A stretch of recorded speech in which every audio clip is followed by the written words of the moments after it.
திமுக ஆட்சி காலத்தின் போது தமிழக நீர்நிலைகளை பாதுகாக்க எந்த நடவடிக்கையும் எடுக்கப்படவில்லை என்று பாஜக குற்றம் சாட்டியுள்ளது.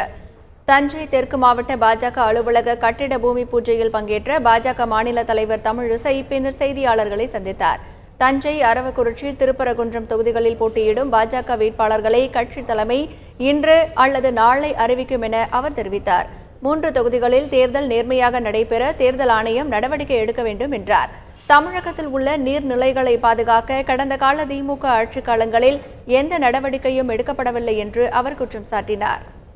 பல ஆண்டுகள் இந்த தமிழகத்தை ஆண்ட திராவிட முன்னேற்றக் கழகம் நீர்நிலைகளை பெருக்குவதற்கும் நீராதாரங்களை பெருக்குவதற்கும் விவசாயிகளுக்கு எப்பொழுதுமே தண்ணீர் கிடைப்பதற்கான நீராதாரங்களை மேம்படுத்துவதற்கும் எந்த முயற்சியும் செய்யவில்லை. எந்த புதிய அணைகளும் கட்டவில்லை, எந்த நீர்நிலைகளும். ஏனென்றால் தென்னக நதிகள் இணைக்கப்பட வேண்டும் என்று கலைஞர் காலத்திலிருந்தே பேசப்பட்டுக் கொண்டிருக்கிறது.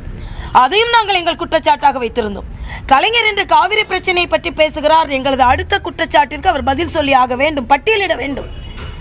தமிழக விவசாயிகளுக்காக இன்று கூட தாமிரபரணியில் சரியாக தூர்வாரப்படாததால் 20 TMC தண்ணீர் கடலில் கலக்கிறது என்று செய்திகள் வருகிறது. ஆக இருக்கின்ற தண்ணீரை பாதுகாப்பதற்கான எந்த நடவடிக்கையும் தமிழகத்தில் ஆண்ட கட்சிகள் செய்யவில்லை என்பது எங்களது குற்றச்சாட்டு.